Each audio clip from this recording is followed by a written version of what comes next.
Bapak Ibu yang terkasih di dalam Tuhan, mari kita awali ibadah kita pagi hari ini. Kita akan satukan hati kita akan datang kepada Tuhan, kita akan naikkan doa kita. Bapa kami yang bertata di dalam kerajaan surga, kami ucap syukur dan berterima kasih buat pagi hari ini. Tuhan, oleh karena kasih dan kemurahan-Mu, kami boleh kembali ada di tempat ini. Kami mau bawa setiap hati kami, pujian kami kepada Engkau. Mari Tuhan, Kau turun bertahta atas setiap pujian dan penyembahan kami hari ini. Biarlah Engkau yang akan memimpin dan menyertai setiap kami anak-anak-Mu di tempat ini. Kami serahkan ibadah kami hari ini Tuhan, dari awal hingga pada akhir kebaktian kami. Hanya di dalam nama Tuhan kami ucap syukur dan berdoa. Haleluya. Amin.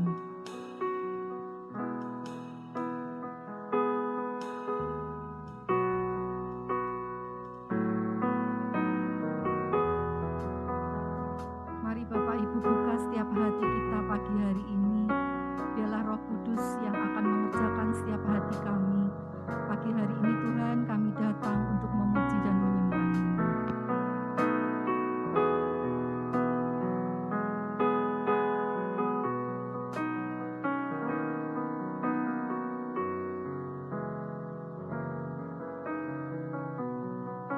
Roh-Mu yang hidup.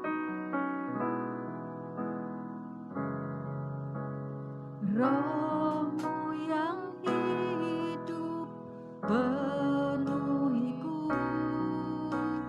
mengalir dalamku. Jiwaku tenang bersama-Mu dalam naungan-Mu. Roh-Mu yang hidup, Roh-Mu yang hidup penuhiku,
kami pagi hari ini kepadamu ya Tuhan.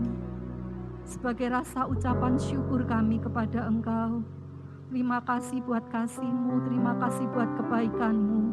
Teruslah bertata di atas setiap pujian dan penyembahan kami.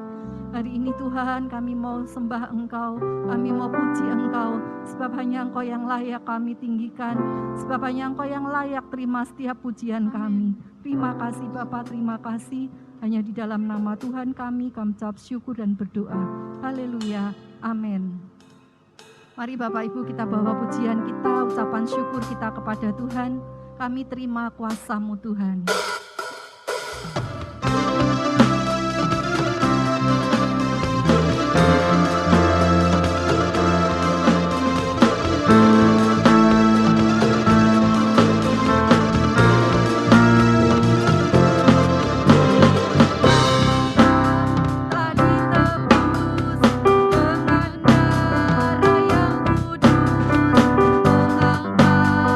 Pujian bagimu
Tuhan akan terjadi di tempat ini, di setiap hati kami, di setiap kehidupan Bapak Ibu.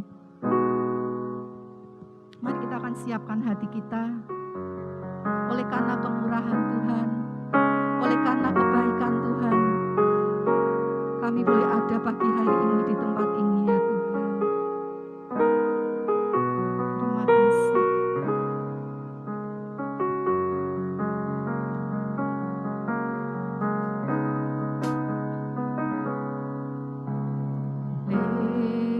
Karena kemurahan Tuhan, ku ada sampai hari ini.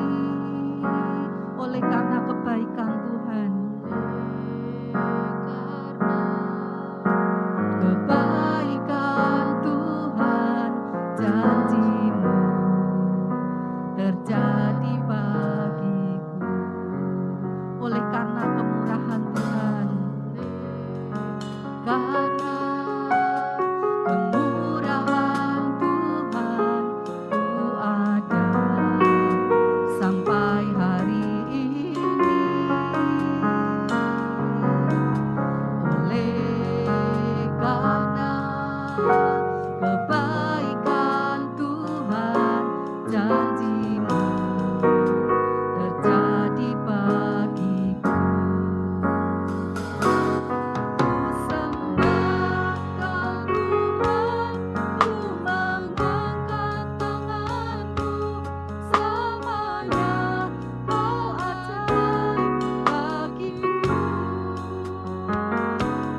Ku sembahkan Tuhan, ku mengangkat wajahku, selamanya Kau hebat bagiku. Ku sembahkan Tuhan, ku mengangkat tanganku, selamanya Kau ajaib bagiku.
Engkau ajaib bagiku Tuhan.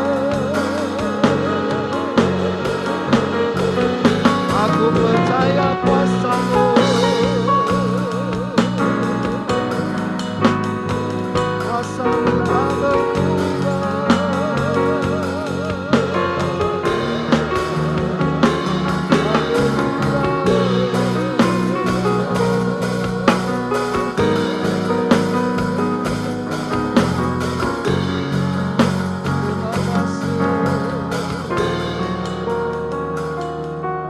Terima kasih Tuhan. Terima kasih Engkau menyegarkan kami, menyegarkan roh kami, menyegarkan jiwa kami, memberi kami harapan dan percaya bahwa Tuhan kami hidup, Tuhan kami ajaib, tidak pernah berubah kuasa-Nya. Terima kasih segala pujian ini bagi-Mu Tuhan, segala kemuliaan bagi-Mu. Nah, sekarang Tuhan kami mau belajar firman-Mu. Tuhan tolong kepada kami semua, buka pengertian kami, supaya kami dapat menangkap apa yang Engkau maksudkan. Dan biarlah firman-Mu juga menjadi kenyataan di dalam kehidupan kami. Apa yang kami dengar, Tuhan genapi. Apa yang kami dengar, kami lakukan. Semuanya menjadi kenyataan dalam hidup kami. Terima kasih Bapak. Berfirmanlah, kami sambut firman-Mu dalam nama Tuhan Yesus Kristus. Haleluya. Amin. Puji Tuhan. Silakan duduk. Shalom semuanya. Ya.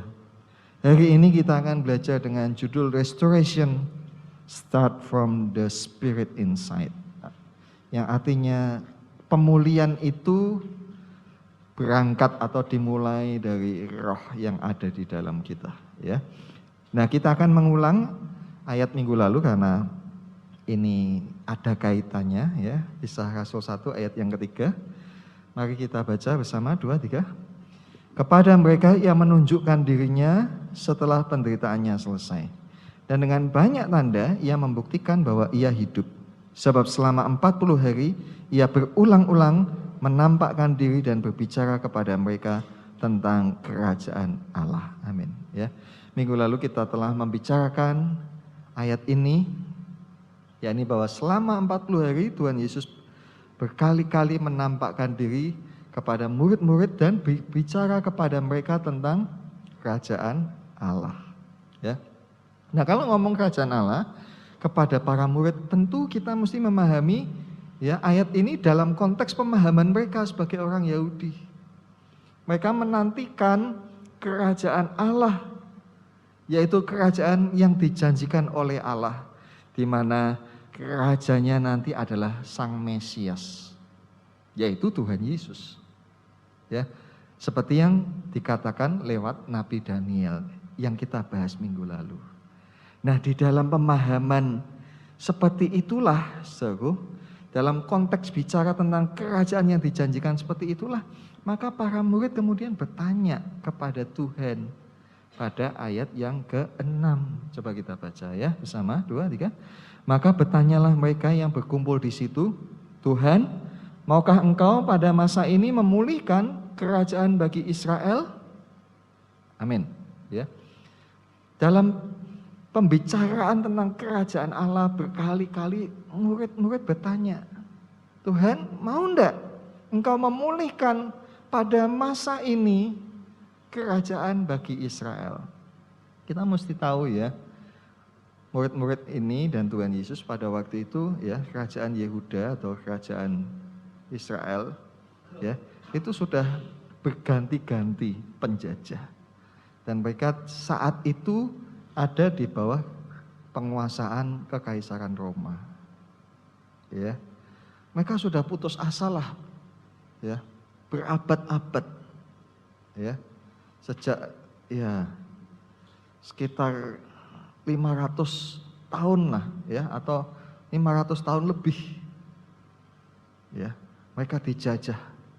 Ya, mulai dari Asyur, Babel, Persia, Media, Yunani, dan kemudian Roma. Ya, sudah capek lah.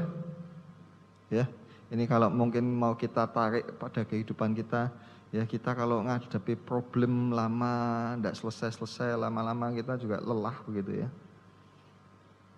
Tentu kita juga ingin kalau bisa segera ditolong gitu ya. Nah, kita sekarang ngomongin ini dulu deh, ya. Konteksnya apa, ya? Mereka mempertanyakan kapan kerajaan itu dinyatakan, ya. Dan saya memberi catatan di situ, ya. Kata bertanyalah saya kasih warna merah, ya. Di dalam bahasa aslinya, Lukas yang menulis Kisah Rasul ini, ya. Jadi Injil Lukas dan Kisah Rasul itu penulisnya sama, yaitu Lukas, ya. Lukas memakai kata bertanyalah ini ya, dalam bahasa Yunani dia tulis dalam bentuk tenses yang disebut imperfect. Ya. Kalau kita bahasa Inggris kita cuma mengenal past tense, present sama future begitu ya. Nah, ini mereka di yang masa lalu ya, past tense itu di dalam bahasa Yunani itu ada beberapa macam ya. Di antaranya ini imperfect ini. Imperfect artinya peristiwa ini terjadi di masa lalu dan terjadinya berkali-kali. Ya. Di masa lalu tentu dalam sudut pandang yang nulis, sudut pandangnya Lukas. Ya. Jadi Lukas membuat catatan tentang yang beberapa waktu lalu terjadi. Dan kejadiannya berulang-ulang, ya. Selain imperfect ya ditulis dalam bentuk aktif, artinya subjeknya itu yang melakukan. Dan kemudian indikatif yang menandakan bahwa itu kejadiannya betul-betul terjadi dan ditulis dalam bentuk kata kerja untuk orang ketiga jamak. Karena ini kan yang ngomong murid-murid begitu ya. Nah, supaya lebih jelas itu begini ya. Contohnya begini, kalau saya menceritakan Bapak Ibu Saudara dulu waktu saya SMP, saya ke sekolah itu naik sepeda ontel. Ini kan saya ngomong tentang apa? Masa lalu, waktu saya SMP. Dan itu betul-betul terjadi. Saya ke sekolah naik sepeda ontel, ngontel saya. Dari rumah ke sekolah, pulang pergi. Ya. Dan itu bukan sekali, tapi setiap kali berangkat sekolah. Jadi peristiwanya berkali-kali, ya. Dan terjadinya di masa yang lalu. Nah, kata bertanyalah ini seperti itu. Ya. Jadi maksudnya ayat tadi ya. Kalau dikatakan maka bertanyalah mereka, ini bukan sekali itu saja mereka bertanya. Sebelum-sebelumnya mereka sudah tanya sama Tuhan. Mereka sudah menanyakan hal itu berulang-ulang. Sampai pada saat ketika Tuhan Yesus mau terangkat ke surga. Artinya apa? Bahwa selama diajak bicara ini, sekian lama, murid-murid belum paham juga apa yang Tuhan Yesus bicarakan kepada mereka tentang kerajaan Allah atau kerajaan yang dijanjikan oleh Allah. Mereka masih berpikir bahwa kerajaan Allah atau janji kerajaan Allah itu hanya sebatas pemulihan kejayaan kerajaan Israel. Mereka sebagai bangsa pernah jaya. Zamannya siapa?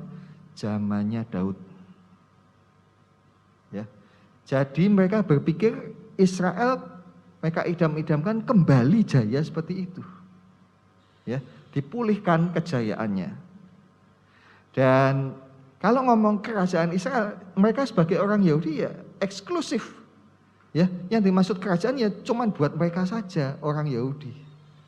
Nah, mereka belum paham bahwa kerajaan Allah yang Tuhan mau dirikan itu bukan hanya kerajaan eksklusif buat mereka, tapi kerajaan yang terdiri dari segala bangsa. Tuhan akan memerintah atas muka bumi. Ya. Satu kerajaan yang jauh lebih mulia dan jauh lebih besar daripada kerajaan Daud. Kenapa lebih mulia? Karena ya rencana Tuhan yang dulunya dicanangkan untuk orang Israel itu kan gagal Bapak Ibu Saudara. Tuhan dalam kitab Keluaran Tuhan berkata, kamulah bangsa yang terpilih, bangsa yang kudus, umat kepunyaan Allah. Itu kan gagal. Nah sekarang Tuhan mau buat kita semua sebagai bangsa yang kudus. Menjadi kerajaan di mana nanti Tuhan menjadi raja. Ya. Nah, orang-orang Yahudi ini, murid-murid Tuhan ini tidak paham itu. Nah, karena mereka tidak paham, maka Tuhan ngomong sekarang ayat yang ke-7 dan ayat 8, ya. Kita baca 2, 3. Jawabnya, engkau tidak perlu mengetahui masa dan waktu yang ditetapkan Bapa sendiri menurut kuasanya. Tetapi kamu akan menerima kuasa kalau Roh Kudus turun ke atas kamu. Dan kamu akan menjadi saksiku di Yerusalem dan di seluruh Yudea dan Samaria dan sampai ke ujung bumi. Ya. Di catatan saya tulis kata masa itu ditulis bahasa Yunaninya kronos. Dari kata kronos kita mengenal istilah kronologi. Kronologi apa? Urutan kejadian. Ya. Jadi kronos artinya masa atau bicara tentang waktu yang ada urutannya, itu ada jadwalnya. Atau gampangnya ya, Tuhan mau berkata, kamu ndak usah ngomongkan tanggalnya kapan. Ya. Kamu juga ndak usah tanya waktunya atau kairos. Kairos ini momentum. Pertandanya apa, peristiwanya kapan. Itu semua adalah hak prerogatif dari Allah.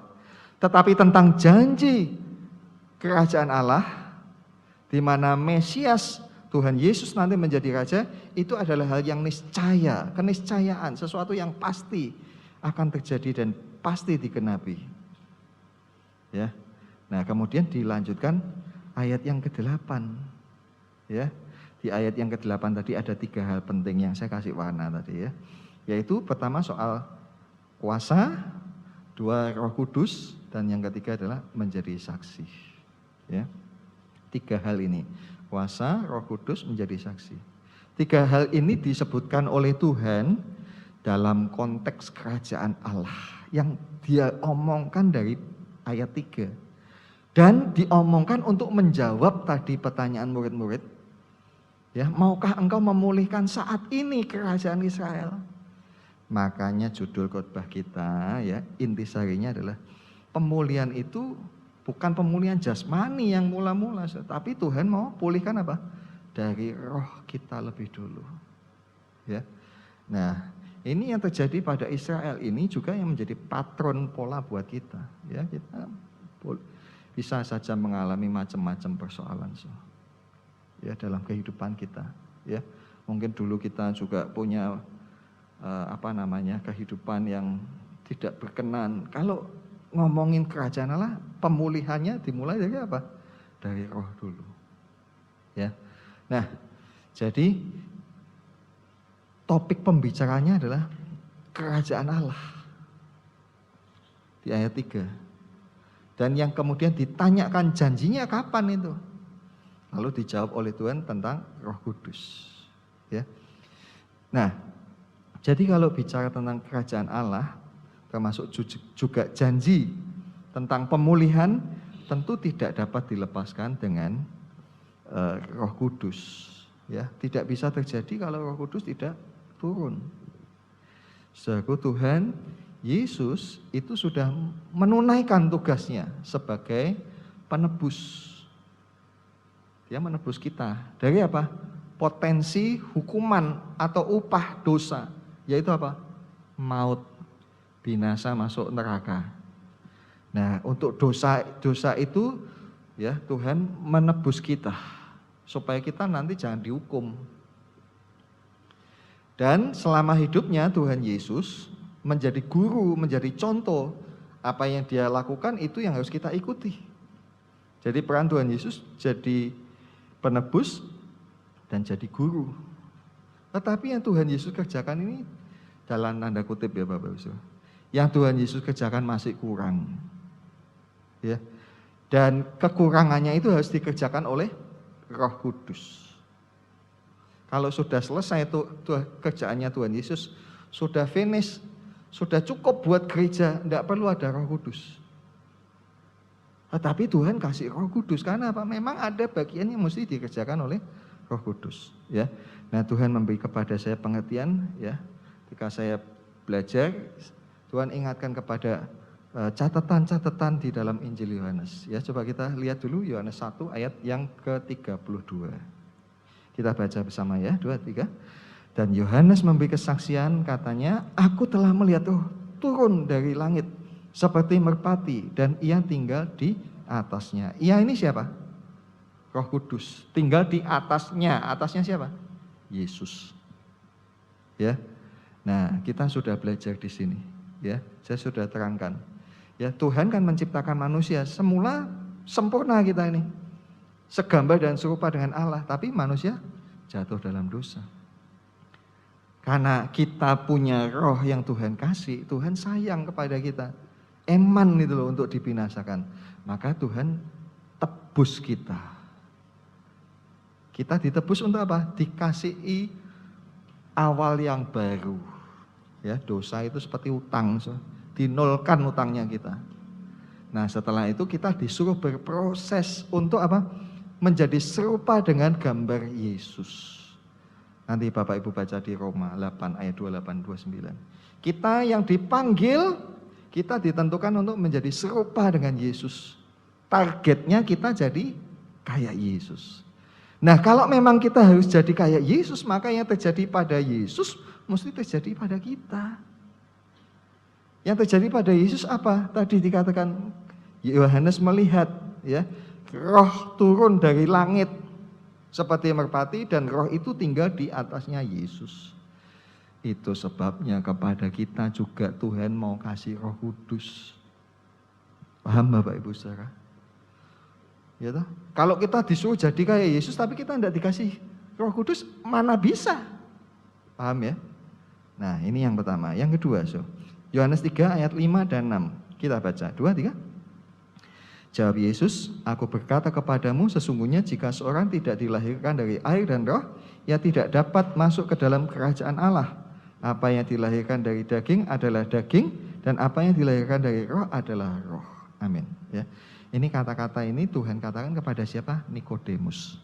Dia tanya, gimana supaya kita manusia bisa selamat? Ya. Tuhan kemudian berkata, manusia mesti dilahirkan kembali. Dari apa? Dari air dan dari roh. Mama kita melahirkan kita lewat apa? Air dan darah. Nah, untuk masuk kerajaan surga mesti lahir dari air dan roh. Ini sebenarnya bicara soal baptisan. Kalau Anda baca Kisah Rasul pasal 1, ya, ayat tadi kita tidak baca ya, 4 dan 5 ya, Anda baca sendiri. Ya, Tuhan bicara bahwa Yohanes baptis kamu pakai air. Kamu masuk ke dalam air. Nanti kamu mesti dibaptis dalam Roh Kudus. Ya. Nah, banyak orang sudah dibaptis dalam air. Tetapi apakah sudah dibaptis dalam Roh Kudus? Nah, baptisan itu bicara soal kelahiran. Kita harus dilahirkan kembali oleh apa? Oleh Roh Kudus. Supaya apa? Supaya kita dapat menghasilkan buah. Ya. Buah roh. Ya. Bukan cuma perbuatan-perbuatan. Ingat perkataan Tuhan. Ya. Dari buahnya lah. Ya. Jadi kita itu dinilai dari apa? Buahnya kita, bukan perbuatan-perbuatan yang mungkin di mata orang bisa kelihatan hebat. Yang dilihat orang mungkin kelihatan baik. Saya buat catatan di sini, perbuatan itu bisa dibuat-buat. Tapi kalau yang namanya buah tidak bisa dimanipulasikan, ya. Nah, coba kita lihat kata-kata Paulus dalam surat Galatia pasal 5 ayat 19 sampai 21 ya. Kita tidak punya banyak waktu untuk baca semua ya, tapi saya bacakan sedikit dan saya bicara 2 hal saja nanti ya. Saya baca bagian awalnya saja. Perbuatan daging telah nyata, yaitu pencabulan, kecemaran, hawa nafsu dan seterusnya. Ya, lalu saya kasih warna itu perselisihan dan kepentingan diri sendiri. Di bagian akhirnya di ayat 21, Paulus mengatakan bahwa barang siapa melakukan hal-hal yang demikian, ia tidak akan mendapat bagian dalam kerajaan Allah. Yang melakukan semua itu tadi tidak akan masuk ke dalam kerajaan Allah. Ini ayat ini dikatakan kepada siapa? Orang luar. Tidak, ayat ini dikatakan kepada gereja. Kepada kita, kepada orang percaya. Walaupun kita sudah percaya, kita mungkin sudah dibaptis, bahkan kita mungkin melayani, tapi kalau kita masih melakukan ini, kita tidak akan dapat bagian di dalam kerajaan Allah. Sama toh dengan yang tadi Tuhan katakan kepada Nikodemus. Siapa yang tidak dilahirkan dari air dan roh, ia tidak akan masuk dalam kerajaan Allah. Boleh sudah dibaptis, boleh sudah melayani, boleh sudah bahkan mungkin jadi orang yang seperti saya jadi pendeta. Tapi kalau masih melakukan yang tadi Tuhan sebut, tidak masuk. Nah, diantaranya apa? Perselisihan. Kata perselisihan ini di dalam bahasa aslinya artinya memperebutkan sesuatu. Nah, mungkin kita juga lihat ya orang-orang ya kadang itu memperebutkan sesuatu. Ya, jangankan di dunia sekuler, ya di dunia sekuler orang berebut itu sudah ya orang berebut kekuasaan, orang berebut jabatan, orang berebut pelanggan kadang-kadang benar enggak? Ya toh? Saingan kompetisi bisnis bahkan mungkin di dalam satu perusahaan pun orang rebutan cari muka di hadapan bosnya, betul tidak? Itu di dunia. Di gereja ada seperti itu? Ada. Bahkan kita mungkin pernah membaca berita bagaimana ada gereja ya, di dalam gereja itu terjadi sengketa. Ya, rebutan gedungnya, rebutan jemaatnya sampai akhirnya kemudian dibawa ke pengadilan. Itu satu hal yang memalukan. Orang-orang yang melayani ya, kepentingan diri sendiri. Bisa enggak orang melayani untuk kepentingan diri sendiri? Bisa. Ada orang-orang yang pengen melayani untuk apa? Dikagumi. Dilihat, wah hebat ya sekarang ya. Atau mungkin juga ada orang-orang yang kemudian memilih profesi pendeta. Sebenarnya pendeta bukan profesi ya. Kalau namanya profesi berarti sudah buat cari duit. Ya. Tapi ada itu. Ya. Jadi buka gereja untuk apa? Cari duit. Kalau mau cari duit jangan buka gereja. Buka usaha aja. Ya. Saudara. Nah itu, ya. Maka kita mesti belajar ya, saudara ya. Nah, apa yang Paulus katakan dalam ayat 19 sampai 21 itu dikontraskan dengan ayat selanjutnya 22 dan 23. Kita pasti tahulah ayat ini ya. Bunyinya bagian awal, tetapi buah roh ialah kasih, sukacita, damai sejahtera dan seterusnya. Tadi di ayat 19 dipakai kata perbuatan ya, mestinya dalam bahasa Indonesia diterjemahkannya itu perbuatan-perbuatan daging. Jamak itu dalam bahasa aslinya. Ya. Lalu ayat 22 dikatakan buah. Ya. Kok enggak sama gitu loh membandingkannya. Yang satu perbuatan, yang satu kenapa tidak dikatakan, kalau yang satu disebut perbuatan-perbuatan daging, kenapa ini tidak disebut perbuatan roh? Paham ya? Kenapa tadi disebut perbuatan, ini disebut buah? Ya yang tadi saya katakan. Yang namanya perbuatan itu bisa dibuat-buat. Tapi Tuhan minta kita untuk menghasilkan buah, kualitas. Ya, kualitas orang yang punya roh Allah. Ya, yang menghasilkan buah, sama seperti Yesus. Ya. Nah, selanjutnya Yohanes 7 ayat 38, 39, 23, barang siapa percaya kepadaku, seperti yang dikatakan oleh kitab suci, dari dalamnya akan mengalir aliran-aliran air hidup. Yang dimaksudkannya ialah roh yang akan diterima oleh mereka yang percaya kepadanya, sebab roh itu belum datang karena Yesus belum dimuliakan. Amin ya. Tuhan bicara tentang kalau orang mau percaya kepadaku, kata Tuhan Yesus, seperti yang dikatakan kitab suci. Jadi percayanya itu seperti yang dikatakan kitab suci, bukan hanya perasaan-perasaan saja. Kadang kan kita ini cuman berasanya kita orang percaya, tapi kan kita kadang tidak bisa buktikan itu. Benar tidak kita percaya? Ya, kalau saya nulis renungan pagi itu ya, beberapa orang secara pribadi menuliskan amin, amin. Ya, kemarin itu Mazmur 100 sama Mazmur 102. Amin, amin. Ngomongnya amin tapi tidak kebaktian. Beribadahlah kepada Tuhan karena kita ini punyanya Dia. Amin. Tapi tidak datang. Percaya tapi tidak terbukti. Ya. Tuhan mau percaya seperti yang dikatakan kitab suci. Ya, dijalani. Nah, orang itu nanti dari dalam hatinya akan mengalir aliran air hidup. Dia akan punya air hidup. Dan yang dimaksud air hidup adalah Roh Kudus. Nah, ungkapan tentang air hidup yang mengalir dari dalam hidup kita ini mirip dengan penglihatan yang dilihat oleh Nabi Yeskiel. Nanti Anda baca pasal 47. Kitab Nabi Yeskiel 47. Dia melihat bait suci. Dan dari bait suci itu keluar satu mata air. Dan terus airnya keluar terus makin lama makin besar sampai kemudian menjadi sungai.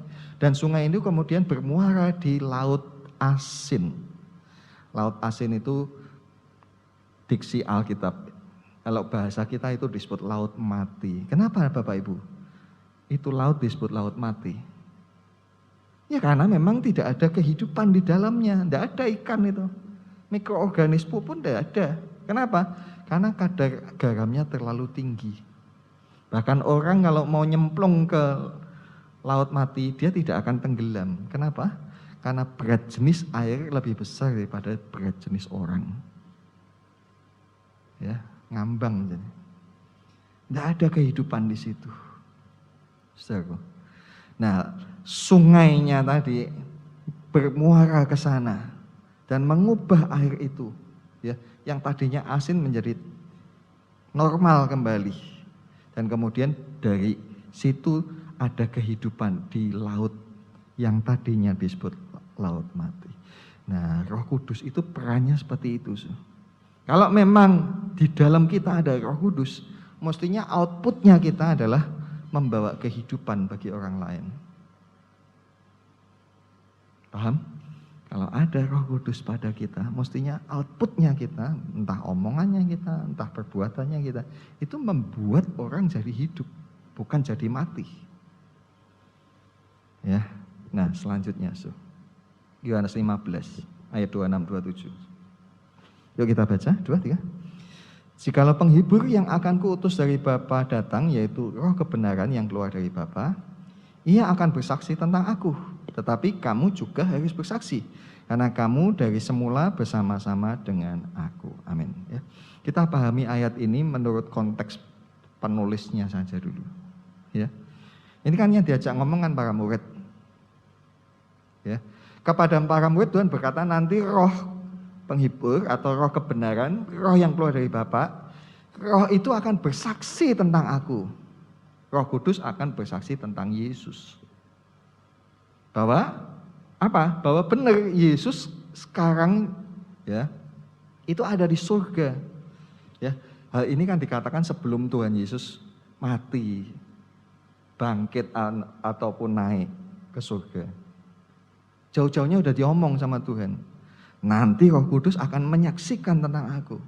Bahwa aku perginya kemana? Ke Bapa. Dan mereka melihat Yesus naik, terangkat. Ya, di bahasa Indonesia diterjemahkan dengan benar itu. Yesus terangkat, ya, pasif itu. Jadi bukan Yesus yang naik sendiri, tapi dia diangkat memang. Ya, diangkat oleh Bapa. Sampai tidak kelihatan. Ya, orang mempertanyakan benar tidak dia ke Bapa? Apa buktinya kalau Yesus benar naik ke Bapa? Buktinya ya Roh Kudus dicurahkan. Kalau Yesus dimuliakan, rohnya dicurahkan. Dan terbukti kan? Ya, 10 hari kemudian Roh Kudus dicurahkan. Ya. Dan Tuhan Yesus kemudian berkata, bukan hanya Roh Kudus yang bersaksi, kamu juga mesti bersaksi.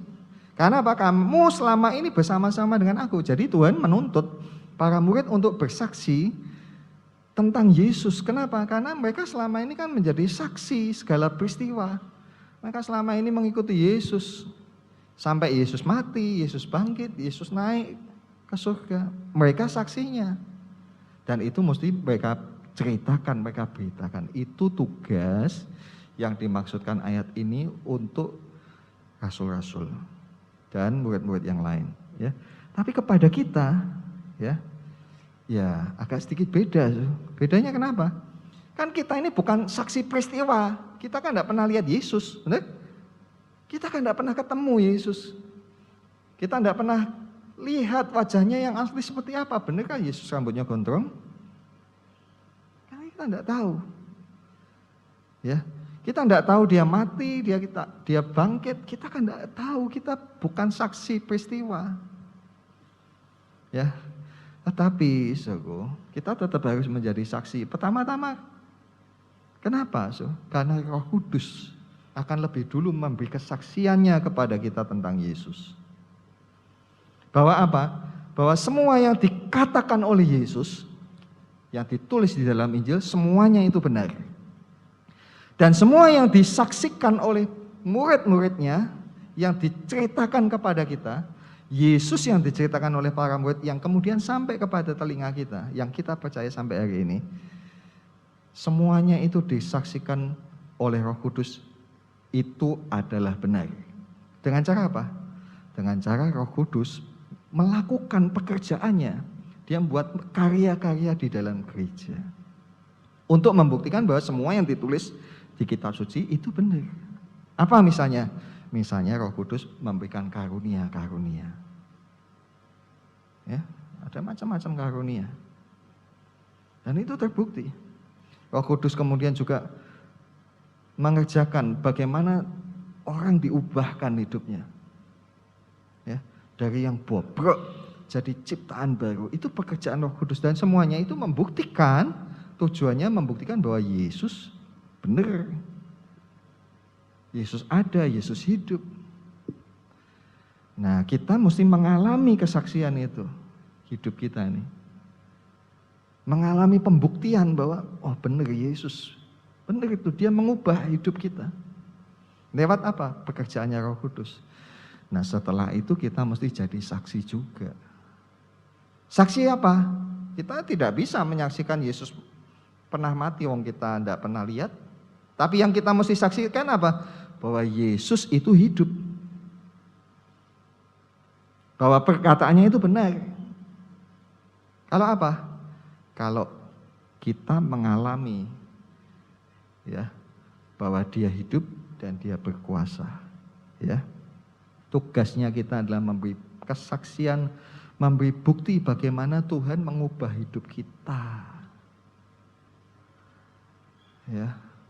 Lewat tadi loh Tuhan berkata, Roh Kudus melahirkan kembali. Mestinya kita ngalami itu, diubah hidup kita. Dari bobrok dijadikan ciptaan baru. Nah, saudara pernah enggak Anda itu berdoa minta Tuhan, "Mbok saya ditolongi toh Tuhan, aku ini manusia rusak, bobrok. Aku pengen berubah. Tolong saya Tuhan. Menurut firman-Mu aku harus dilahirkan kembali. Lahirkan aku kembali Tuhan." Saya yang belum pernah itu mengatakan itu kepada Tuhan, katakan setelah ini nanti kita doa, Anda minta Tuhan tolong saya, ubahkan hidupku untuk membuktikan bahwa Yesus itu ajarannya benar. Bahwa Yesus itu ada, Yesus hidup, dan Yesus berkuasa. Dan Anda juga mesti minta Roh Kudus, Engkau diberikan kepadaku untuk memberi aku kuasa. Kata kuasa itu kata duna. Itu dalam Kisah 1 ayat 8 itu sudah banyaklah pendeta-pendeta, pengkhotbah bicara tentang kata kuasa, dunamos,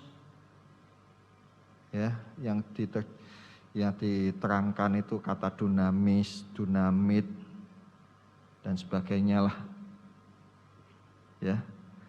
yang memberikan artian bahwa kuasa untuk bersaksi dengan tanda-tanda. Tapi saya lebih mau mengartikan bahwa kuasa untuk menjadi saksi itu adalah kuasa di mana Roh Kudus memampukan kita untuk menghasilkan buah. Buah apa? Buah roh. Nanti Anda mesti periksa lagi itu Galatia 5 ayat 22 tadi. Buah roh ialah kasih, sukacita, damai sejahtera, dan seterusnya. Roh Kudus mesti tolong kepada kita untuk bisa gitu. Ya, saudaraku, itu tugas kita. Ya, supaya orang melihat kita, melihat ada Yesus. Coba kalau kita lihat ada orang yang wah jahatnya luar biasa, kita bilang, ini bukan orang ini. Ini apa ini? Setan nih. Orang ini ada setan nih. Betul? Ada kan ungkapan seperti itu. Nah, kepada kita jangan sampai diomongin begitu. Kepada kita mesti orang berkata, aduh, ini orang ini ada Yesusnya, luar biasa. Ya, kemarin saya baru lihat itu ya di sosial media. Wah, Tuhan Yesus lagi dihina-hina. Ya, dalam hati, wah, terlaluan ya. Ya, kenapa Tuhan Yesus selalu dihina-hina? Dan kita ini pada posisi bagaimana? Kita pada posisi tidak boleh membalas. Kita pada posisi bukan mengutuk. Kita pada posisi harus memberkati. Nah, bagaimana bisa? Roh Kudus membuat kita bisa. Itu yang membuat kita beda memang. Kenapa ketika ada penistaan agama Kristen selalu diem aja. Bukan takut. Tapi memang kita disuruhnya begitu. Kok mau? Ya karena itu pekerjaan Roh Tuhan. Ya. Mari kita minta supaya Roh Kudus menolong kita menghasilkan buah. Dan satu lagi, tugas kita adalah memberi kesaksian bahwa Tuhan kita hidup. Dia berkuasa. Caranya gimana? Kita mesti kasih kesaksian kepada semua orang kalau bisa. Ceritakan bahwa apa yang kita minta lewat doa-doa itu semuanya dikerjakan oleh Tuhan. Nah, sekarang kita akan mungkin ada masalah satu persatu. Masing-masing kita punya masalah lah, ya. Ya, mungkin yang common, yang sama di antara kita sekarang ini kan masalahnya masalah ekonomi. Ya. Ayo kita minta tolong kepada Tuhan. Dan kalau kita ditolong, jangan disimpan sendiri. Ceritakan itu, bagaimana Tuhan menolong. Keajaiban-keajaiban yang Tuhan bisa buat. Ya, saudaraku. Dan itu yang harus menjadi cerita kita kepada orang-orang. Wah, puji Tuhan, Tuhan ajaib. Nah, Anda cerita, misalnya apa, ya. Walaupun mungkin tidak semua yang kita inginkan kita doakan kemudian dengan serta-merta menjadi kenyataan, tetapi paling tidak apa yang sudah kita alami itu diceritakan, saksikan, ya. Dan semakin kita bersaksi, semakin kita memuliakan nama Tuhan, semakin besar nanti keajaiban-keajaiban yang Tuhan buat. Amin. Ya, mari kita percaya demikian. Ya, kalau barang kecil aja kita tidak apresiasi, kita tidak appreciate, ya, kita tidak pernah terima kasih, kita tidak pernah menunjukkan bahwa Tuhan kita baik. Ya, bagaimana kita mengalami sesuatu yang besar, benar tidak, Ya, itu kalau orang Jawa bilang kita dikei sing cilik, kita tidak ngetok, oke, benar tidak? Tapi nek sing kecil kita ngetok, sing ngasih gimana? Seneng gitu. Kasih lagi tidak? Coba kita belajar bersaksi. Doa-doamu itu loh, ceritakan. Ya, apalagi orang cerita kepada Anda punya persoalan yang common, yang sama dengan Anda. Aku yang ngalami ya. Tapi aku kemarin nanti ditolong Tuhan. Nah, itu kita cerita, ya. Kita mesti belajar menjadi saksi Tuhan. Amin, kita datang pada Tuhan.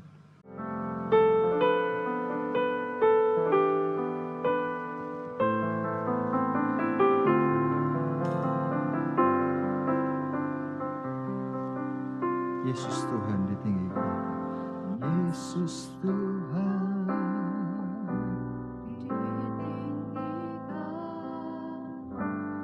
dimuliakan dan naik ke surga.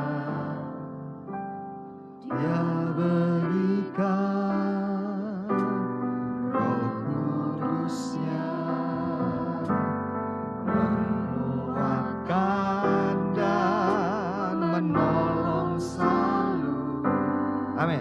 Sungguh ku rindu bersekutu denganmu selamanya. Sekali lagi katakan Yesus Tuhan. Yesus Tuhan ditinggikan, dimuliakan dan naik ke surga. Dia berikan Roh Kudus-Nya menguatkan dan menolong selalu. Sungguh ku rindu bersekutu denganmu selamanya. Allah Roh Kudus, Allah Roh Kudus, jamah hatiku dengan urapanmu. Rindu selalu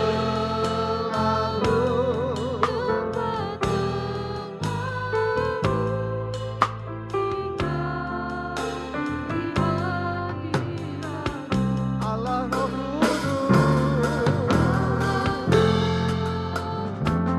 Mari kita minta kepada Tuhan supaya Roh Kudus menjamah kita. Kita perlu pekerjaannya dinyatakan pada kita.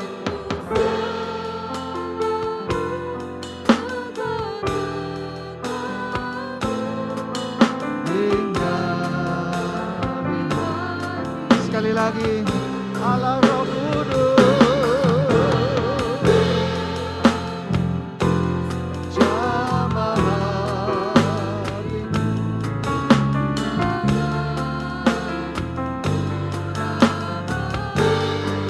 Rindu selalu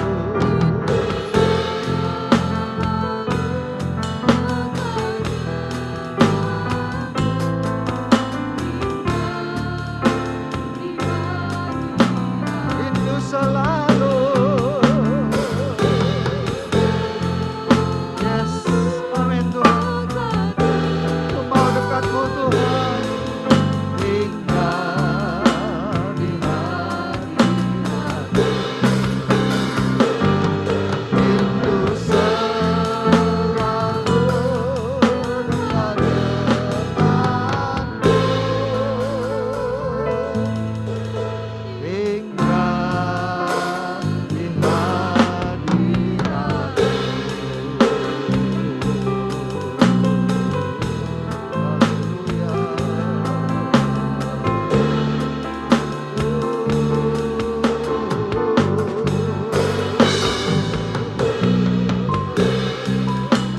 Terima kasih Tuhan.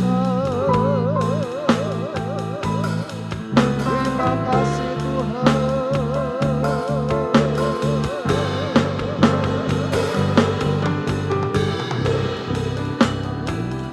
Terima kasih Roh Kudus, tolong kami.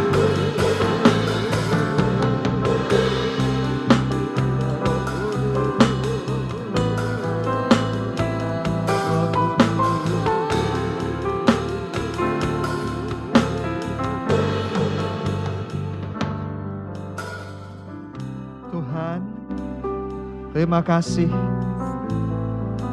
Hari ini kami mendengar tentang Engkau ya Roh Kudus. Sungguh Kami percaya, kami mengakui kami perlu Engkau menolong kepada kami. Kami perlu Engkau datang untuk melahirkan kami kembali.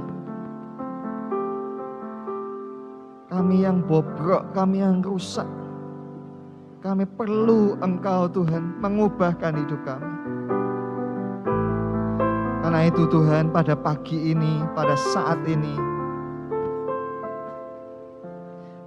ini Tuhan, siapapun di antara kami yang hadir maupun yang mengikuti ibadah ini lewat rekaman, yang mengaku di dalam hatinya dengan jujur bahwa dia perlu pertolongan-Mu untuk mengubahkan hidupnya.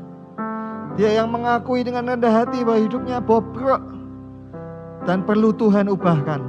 Hamba-Mu minta ya Tuhan, Engkau datanglah kepadanya. Nyatakanlah pribadi-Mu kepadanya.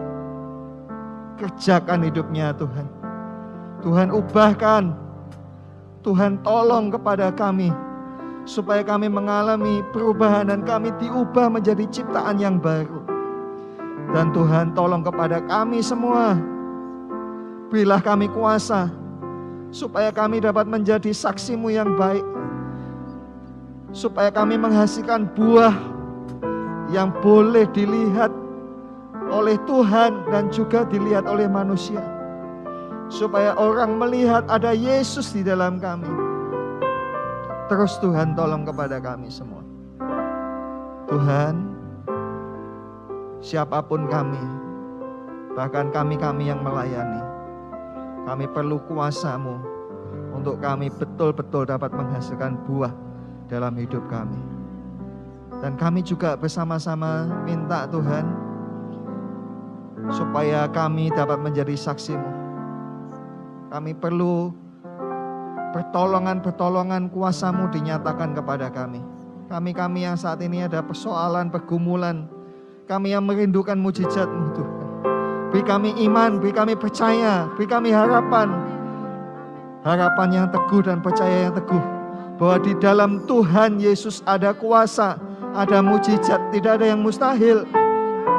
Dan ajar kami Tuhan, membuka mulut untuk menyaksikan pekerjaan-pekerjaan-Mu dalam hidup kami. Biar orang mengenal Engkau. Hidup, ada, berkuasa. Biar dunia tahu siapa Engkau. Terima kasih Tuhan. Kami persembahkan diri kami Tuhan, untuk terus Engkau kerjakan. Tuhan menolong setiap kami, juga pergumulan-pergumulan kami semua. Terima kasih. Biar kami menghasilkan apa yang Engkau katakan Tuhan. Kami menghasilkan buah roh dalam hidup kami. Dalam keadaan yang buruk pun, kami menunjukkan kualitas yang mulia. Terima kasih Bapak. Dan pada saat ini juga kami mengucapkan syukur, terima kasih buat segala rezeki berkat yang Tuhan terima. Dan oleh karena itu saat ini kami juga mempersembahkan persembahan-persembahan keuangan kami untuk pekerjaan Tuhan di tempat ini, persepuluhan kami semuanya untuk kemuliaan nama-Mu, sebagai tanda syukur kami. Dan kami percaya Engkau pun akan melimpahkan pertolongan-Mu kepada kami semua. Karena itu Bapa, saat ini kami juga menadahkan tangan dan minta kepadamu, berkatilah kami Bapa. Ulurkanlah tangan-Mu atas kepala kami dan berkatilah kami. Karena itu Bapak, Ibu dan Saudara sekalian, marilah kita terima dari Allah Bapa kita berkat, rahmat, pertolongan, kekuatan, kesehatan, dan juga kesembuhan bagi Anda yang lemah tubuhmu. Dan marilah kita selalu hidup dalam kasih Yesus dan penyertaan Roh Kudus. Damai memenuhi hidup kita selalu. Apa yang kita kerjakan ditolong Tuhan, dibuat berhasil. Terima kasih. Demi nama Tuhan Yesus kami terima dengan iman dan ucapan syukur. Haleluya. Amin. Mari kita saling memberkati dan katakan shalom, shalom.